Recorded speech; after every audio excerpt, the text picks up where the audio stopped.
Ilana, avez-vous entendu ce que Matthew a dit? Avez-vous eu la chance d'entendre ce que Patrick a dit? Oui, bien sûr, je les ai entendus tous les deux. Alors, que pensez-vous de tout cela, dans la situation actuelle en Israël? Eh bien, cela mène parfaitement à ce dont je voulais parler. Je vais commencer par le début, aussi loin que l'on puisse remonter, la période pré-Covid et les 2 dernières années. Ce qui est impératif de comprendre, c'est que tout ce qui s'est passé ces dernières années est arrivé en premier en Israël. Il faut comprendre la toile de fond d'Israël avant d'aborder le Covid. Il s'agit d'un pays qui non seulement a été en état d'urgence depuis sa création moderne, qui a connu guerre après guerre et des attaques régulières sur tous les fronts.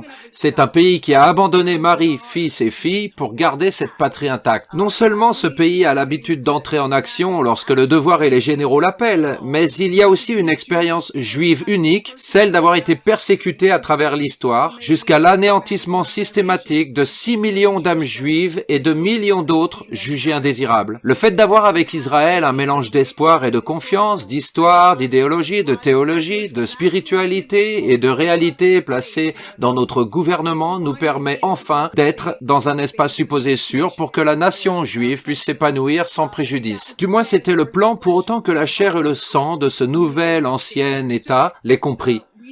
Nous, le peuple d'Israël, nous nous sommes émerveillés, nous nous sommes donnés et avons fait des sacrifices pour un collectif qui a été exploité et abusé par son gouvernement. Le peuple juif a historiquement servi au monde entier de cobaye.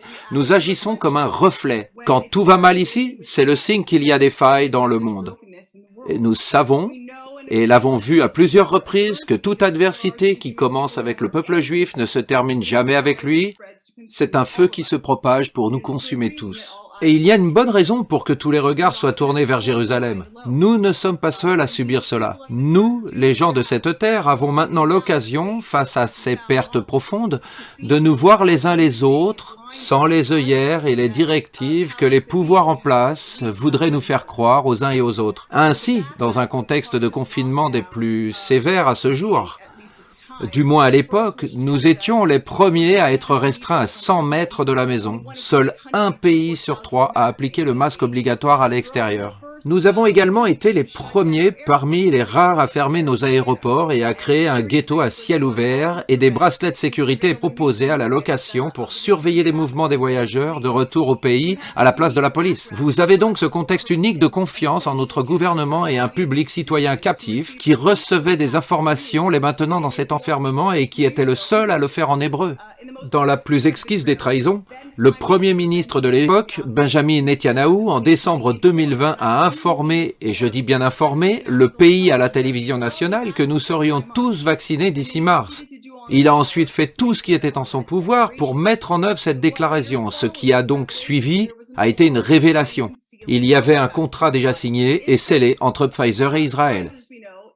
Pfizer, nous le savons, est une horrible société pharmaceutique, plusieurs fois condamnée, dont les racines remontent à Wyatt, qui était autrefois American Home Products, une filiale de Sterling, alors que Sterling et Bayer se sont rachetés l'une et l'autre, et bien sûr, Bayer était à l'origine IG Farben d'Auschwitz.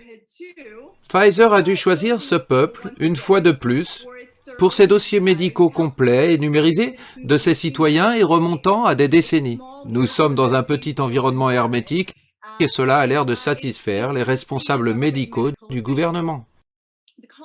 Le contrat a bien été conclu sans aucune notification préalable, discours public ou vote, ce qui n'est pas ce que l'on attend d'une prétendue démocratie.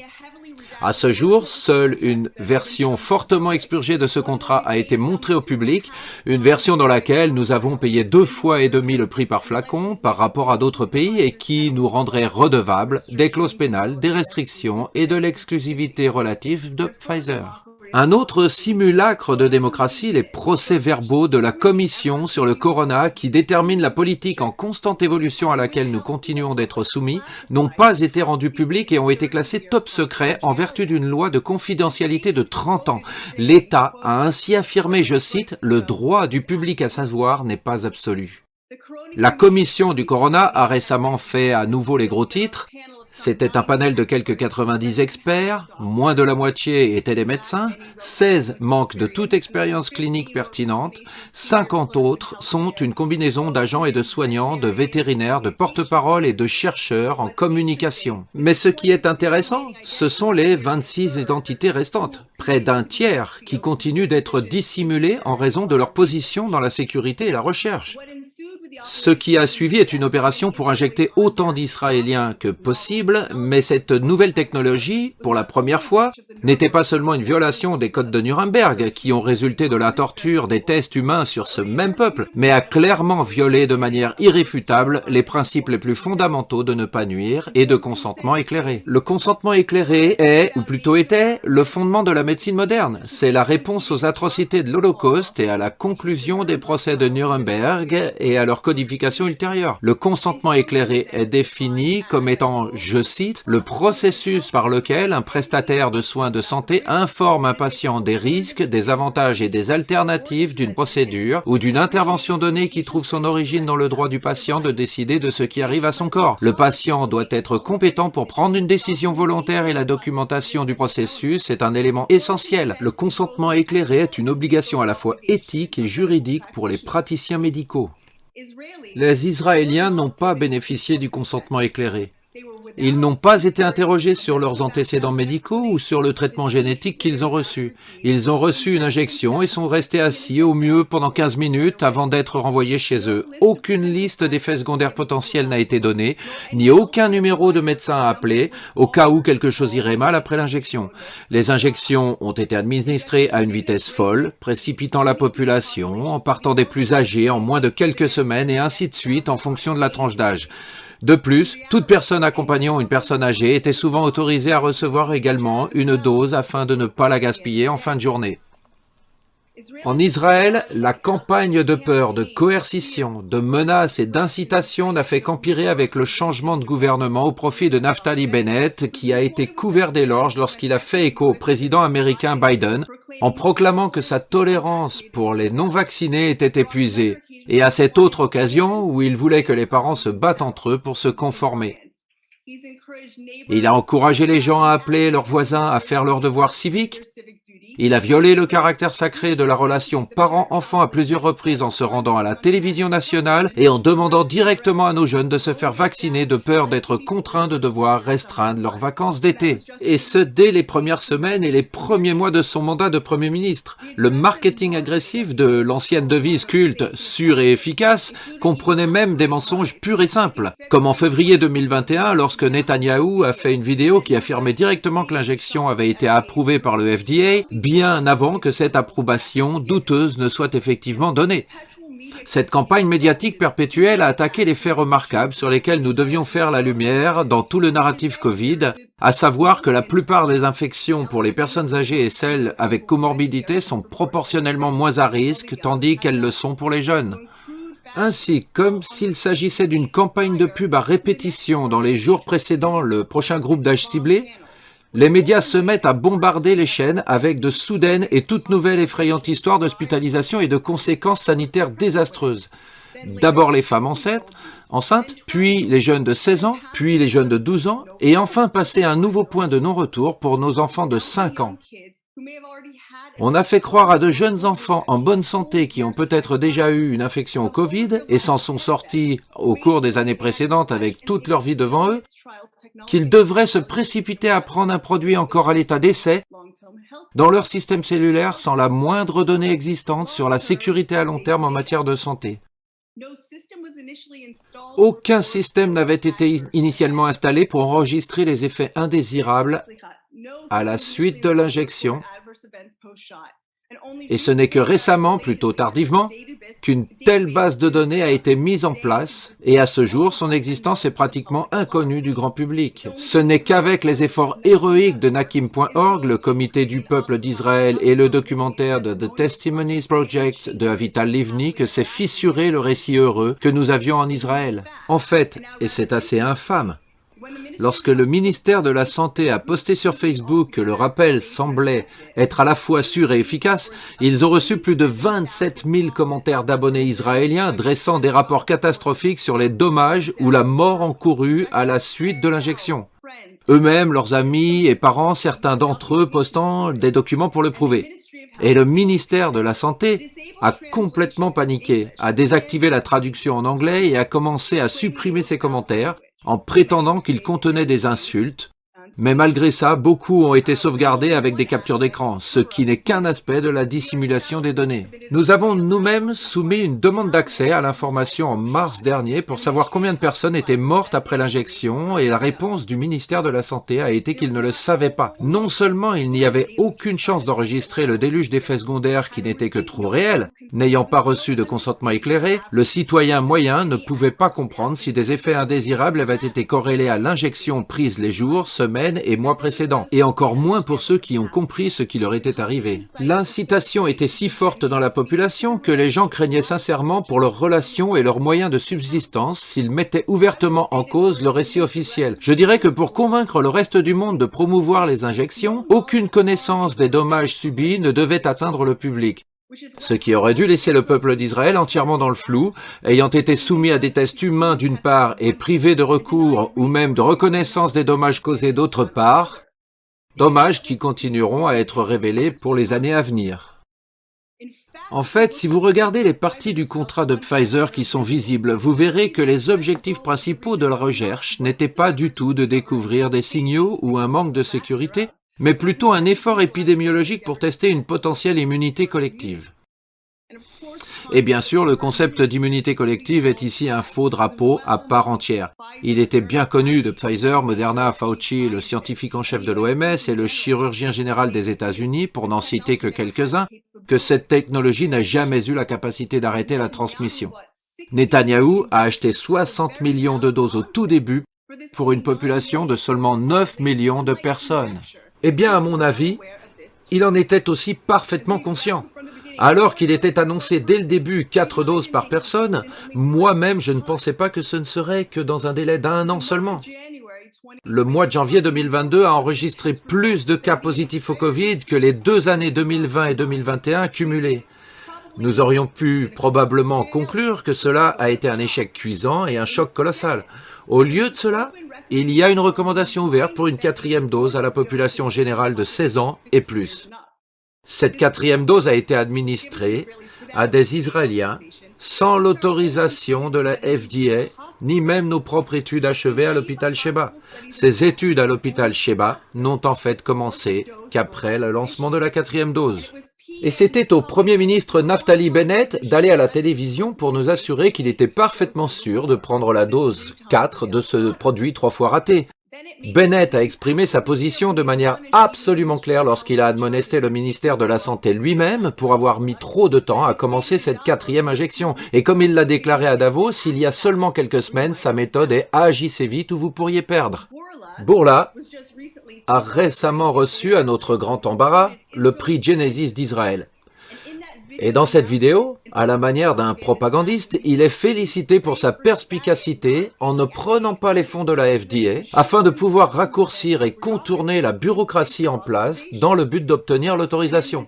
Et pour montrer que nous sommes entrés dans un royaume sans foi ni loi qui a perdu la raison, le gouvernement d'Israël est à nouveau en pourparlers avec Pfizer pour que ses citoyens s'engagent dans l'essai du vaccin Omicron.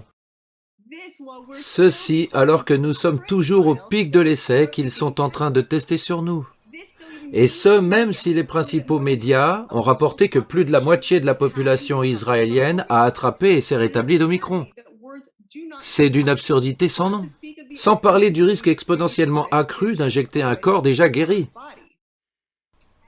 Et pourtant, les écoliers et les employés sont contraints de payer de leur poche des tests antigéniques plusieurs fois par semaine, dont les responsables de la santé ont ouvertement admis qu'ils étaient extrêmement imprécis. C'est une déclaration bien légère compte tenu des 97% de faux positifs potentiels des tests PCR. Ces tests qui continuent à modifier les comportements et à prendre le pays en otage pour entrer dans les écoles, les espaces de travail, une longue liste d'activités culturelles et notre départ ou retour au pays selon les règles du jour. Les masques sont une exigence omniprésente, mais le plus sinistre de tout cela est qu'ils sont toujours requis pour les enfants, même jeunes et à l'intérieur. C'est un nuage noir qui est en train de descendre sur nous et qui cache la lumière de l'expression de nos visages. Il faut noter qu'il est presque impossible de recevoir une exemption. Je n'ai pas entendu parler d'une seule personne, quelle que soit sa condition préexistante, qui ait réussi à en obtenir une. Une mère m'a demandé de l'aide pour son fils qui avait souffert de 2 caillots sanguins sans rapport avec l'injection, et pourtant aucun médecin n'a osé lui en délivrer une. Au lieu de cela, il propose une injection d'AstraZeneca, celle-là même qui est interdite dans 18 différents pays. Alors que le monde entier était bien conscient et qu'il a été ouvertement remarqué aux côtés de Bourla, de la BBC et de Bibi Netanyahou que le peuple d'Israël était en fait le laboratoire du monde, ici sur le terrain, il était à bout de le dire. Mais l'expérience n'était pas seulement sur nos corps physiques, mais c'était celle d'une expérience sociale sur une petite nation interdépendante avec l'installation du jour au lendemain de l'apartheid sous passe médical.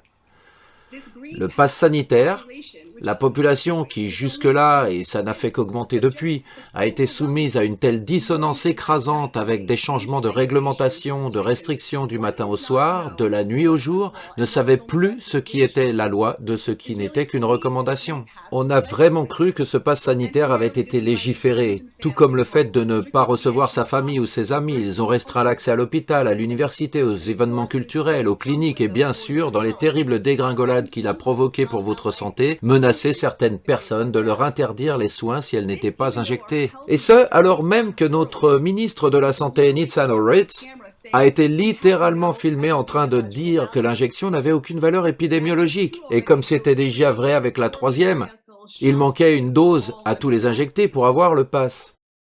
Une étude réalisée par le Ripon Academy College a montré que 58% des personnes ont pris cette injection à propos de laquelle elles ne savaient rien et pour laquelle elles n'avaient aucune indication médicale et dont elles ne ressentaient pas personnellement le besoin uniquement en raison du pass sanitaire. Une personne sur 4 l'a fait pour garder son emploi et 78% des personnes, nouvellement surnommées anti-vax, ont été vaccinées par la plupart de ces faux vaccins. L'histoire de la séparation des nouveau-nés de leur mère, des personnes âgées de la famille qui leur donnent une raison de vivre, la destruction de la confiance entre le médecin et le patient, les collègues et les amis, et les nouveaux soldats nouvellement recrutés, terrorisés au milieu de la nuit et rassemblés dans la cantine, contraints de force de prendre l'injection au nom du pass sanitaire. Alors que nous avons mangé, prié, fait de l'exercice à côté des mêmes personnes pendant toute l'année. L'introduction de cette thérapie génique à la grande majorité de la population n'a rien fait pour apaiser la peur de cette maladie. Mais l'a plutôt renforcée comme une composante permanente de la vie. Ce sont ces petits crimes et ces atrocités silencieuses qui s'accumulent d'un endroit à l'autre, qui démantèlent systématiquement la confiance, l'espoir et l'optimisme qui soudent ce pays. Le pass sanitaire est comme un chiffon humide laissé sur la pile de linge qui a créé une moisissure de l'intérieur, dont les dégâts, comme ceux de l'injection, continuent à se répandre. Ma première analyse de compréhension du pouvoir de la guerre psychologique, quelle que soit la conscience que l'on tente d'y mettre, est qu'elle a couvert l'horreur sociétale qu'est le pass sanitaire, qui a été renommé, annulé et rétabli. Le pass sanitaire devrait à nouveau être suspendu dans les prochains jours. Mais c'est un geste totalement dépourvu de sens, car une loi de plein pouvoir initialement nazie a été renouvelée il y a quelques semaines seulement par notre Knesset jusqu'à la fin de 2022. Et cela donne au gouvernement en place le pouvoir de supprimer les libertés fondamentales et civiles données par Dieu, avec la seule nécessité de déclarer la peur du coronavirus. En février de l'année dernière, une loi a été adoptée pour permettre le partage des données médicales avec les municipalités et les autorités locales. Elle a ensuite été retirée. Mais en réalité, 97% de toutes les demandes des organismes publics pour recevoir des données sur des citoyens privés ont été accordées. Le gouvernement israélien a transmis des informations privées sensibles sur des millions de ses citoyens à plus de 250 agences locales et autres agences gouvernementales, notamment les noms et adresses des personnes malades ou mises en quarantaine, les résultats de tests, la recherche de contacts et des informations sur le statut vaccinal, le tout à l'insu de la personne concernée ou, bien sûr, sans son consentement. Ici en Israël, alors que nous observons le système de surveillance placé en permanence dans une infrastructure globale à travers travers le pays et que nous entendons parler d'innombrables citoyens ciblés par des logiciels d'espionnage illégaux, nous constatons que nous avons déjà perdu notre vie privée et que notre capacité à retirer de l'argent ou à transférer de l'argent sur de petites sommes sans autorisation express est déjà limitée. Nous savons qu'à l'heure actuelle, nous ne sommes pas maîtres de nos biens. Ainsi, à la signature du projet Nimbus, le projet Nimbus est un projet massif de 7 ans qui remplacera l'infrastructure de la gestion des données des ministères du gouvernement des identités. Quand ils verront la migration de l'ensemble des données non classifiées d'Israël et des applications informatisées,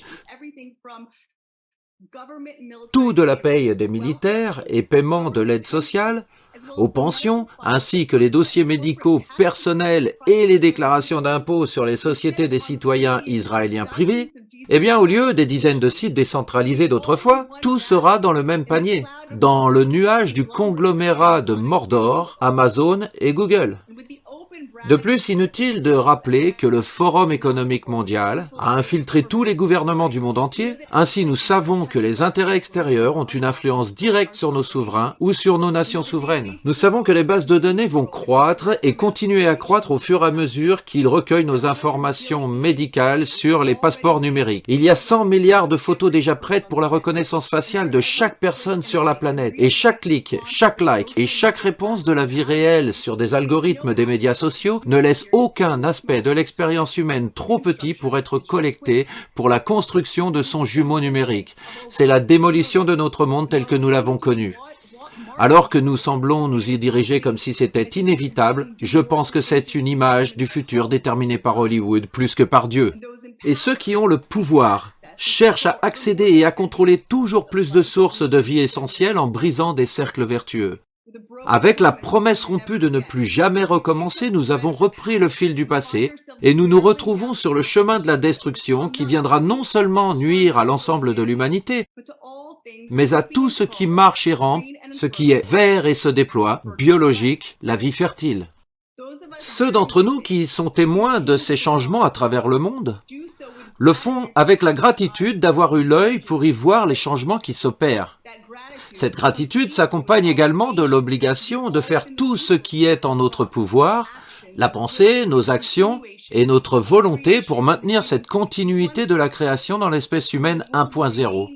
Pour un monde où nous maintenons le caractère sacré de l'expérience humaine, comme la relation entre la mère, le père et l'enfant, l'autodétermination ultime du corps, la relative intimité de son propre esprit, la communion sacrée avec la nature et les autres âmes humaines, et un monde de libre choix dynamique et de possibilités d'apprendre, de changer et de faire mieux, c'est un monde qui est pourtant juste là, encore à notre portée, si seulement nous décidons de nous y mettre en masse, car les humains, avec leurs défauts inhérents et toujours présents, peuvent encore y être une représentation exquise de la source et de Dieu.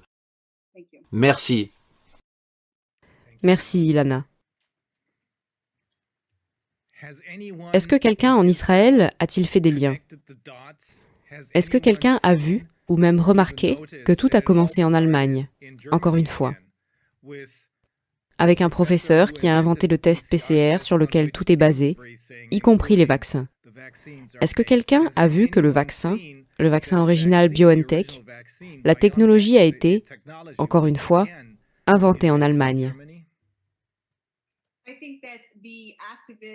Je pense que les activistes qui sont bien éveillés ont fait le parallèle à 100%. Et il y a les autres. Je dirais même que la division est très franche. Avec le reste des gens, il est absolument tabou d'en parler ainsi. Je n'ai pratiquement jamais fait de comparaison avec l'Holocauste ou n'importe laquelle de ces choses jusqu'à maintenant qui est vraiment le bon moment pour le faire. Parce que si vous le faites, vous soulevez la mémoire de ceux qui ont été martyrisés. De l'ignorer, c'est littéralement provoquer une seconde mort. Donc je dirais qu'avec l'injection des enfants de 5 ans, avec la 4e dose, ils ont été trop loin. Et ils ont perdu beaucoup. Ils ont perdu leur public.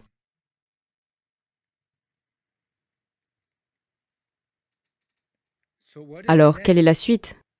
Est-ce que les gens commencent à comprendre que quelque chose ne va pas? Ou est-ce que la majorité de la population en Israël est toujours en accord avec le gouvernement, malgré tous les effets secondaires? Et apparemment, d'après ce que vous dites, la plupart des gens ne semblent pas avoir fait le lien avec les vaccinations. Eh bien, je dirais que les tests incessants, je pense même que Bennett l'a dit quand il était à Davos, il a dit, bien sûr, nous avons eu beaucoup de résultats de tests positifs. 460 000 personnes ont été testées chaque jour. Donc ils ont poussé les gens beaucoup trop loin et pendant 2 années. Et encore une fois, ce que je voulais dire, c'est qu'il est difficile d'accepter que notre gouvernement, en particulier ce gouvernement, veuille nous nuire. Mais comme le professeur Desmet en parle, vous avez ces gens d'un côté, puis ces gens de l'autre, puis vous avez cette catégorie de gens au milieu qui sont... Eh bien, ils sont en colère. Ils comprennent que beaucoup de choses leur ont été cachées.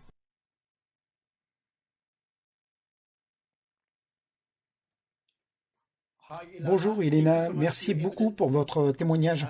Vous nous avez donné un bon aperçu de ce qui se passe actuellement en Israël. Vous avez mentionné quelques points très importants. Vous avez mentionné que la plus grande partie, ou une partie assez importante, du contrat entre Pfizer et le gouvernement israélien n'a jamais été rendu public. Pouvez-vous, une fois de plus, dire au jury quelle était la raison spécifique pour laquelle le public n'a pas été invité, ou plutôt le gouvernement n'a pas mis le public dans la confiance en déclarant « Voici le contrat que nous avons signé ».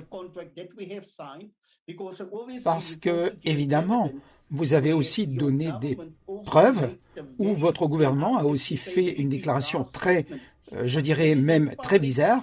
Le droit du public de savoir n'est pas absolu. Pouvez-vous juste nous expliquer cela? Eh bien, parce que je dirais... Parce que nous étions le terrain d'essai. Il n'y avait pas de proposition de choix. Finalement, d'autres pays en sont arrivés là où nous étions, du « s'il vous plaît, venez faire cette injection, s'il vous plaît, venez vous faire piquer, vous feriez mieux de venir faire cette injection », mais c'est arrivé plus tard. Ici, comme je l'ai dit, le contrat était déjà signé, c'était déjà un accord ratifié, prêt à l'emploi. Et Netanyahou l'a juste annoncé. Et cela a continué ainsi avec l'impossibilité d'obtenir un consentement éclairé ni aucune révélation quelle qu'elle soit. Encore une fois, le contrat a été lourdement caviardé et les conclusions du comité Corona ont été occultées. En faisant ainsi, ils l'ont classé top secret pendant 30 ans, la loi de 30 ans de confidentialité. C'est une bassesse extrême en soi. Je veux dire, je pense spécifiquement que si vous parlez de 30 ans, le public ne saura pas, mais nous parlons du public qui se fait actuellement injecter une substance, comme vous l'avez souligné, pour laquelle il ne peut même pas donner son consentement éclairé. Ce que je veux savoir de vous, et vous l'avez également mentionné pour vos demandes, c'est s'il y a des demandes de FOIA.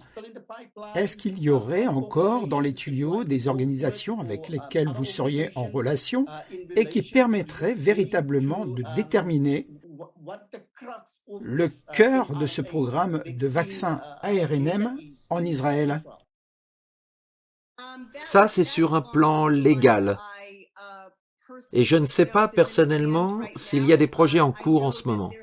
Je sais qu'il y a eu une longue liste de tentatives pour essayer d'obtenir de la Cour suprême qu'elle honore cette décision, mais seulement très tardivement.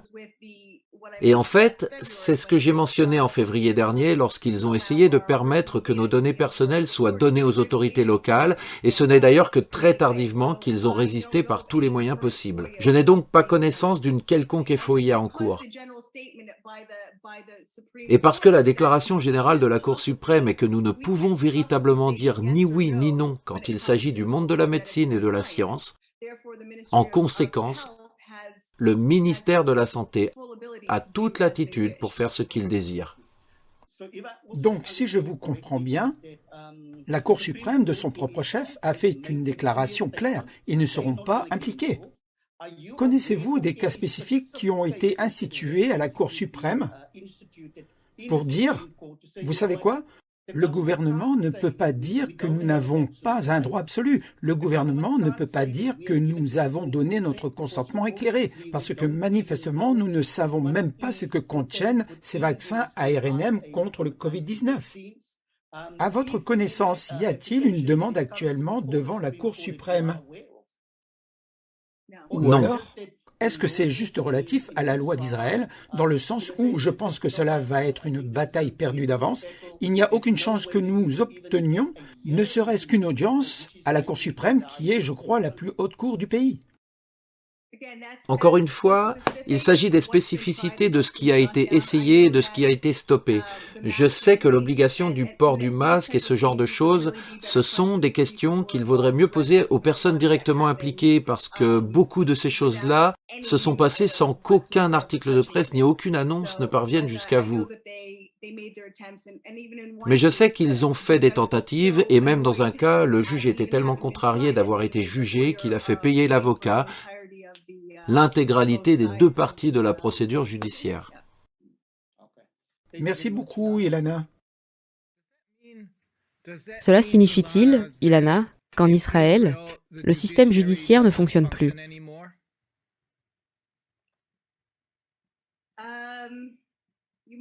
On pourrait le dire ainsi.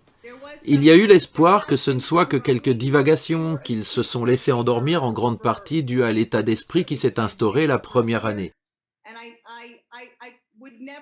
Je n'arrive même pas à imaginer comment nous avons pu y placer un quelconque espoir, mais ils n'ont pas été entièrement inutiles quand on considère tout ce qui leur a été rapporté.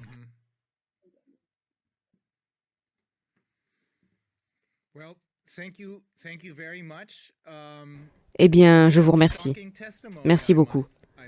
Encore une fois, un témoignage choquant. Je dois dire, en particulier, quand on voit le lien entre ce que Patrick et Matthew nous ont relaté et comment cela semble être, du moins à ce stade, invisible pour une grande partie de la population israélienne.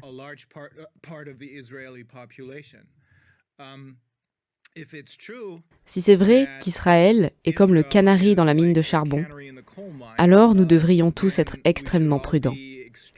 Et je pense que c'est vrai, parce que votre témoignage coïncide avec ce que dit Michael Swinwood, notre collègue du Canada.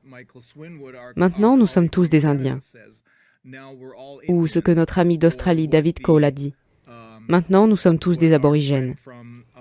Il semble que nous soyons tous dans leur ligne de mire, comme des cibles. Et nous devons en être conscients. Nous devons aussi le faire comprendre au peuple israélien, avant qu'il ne soit trop tard.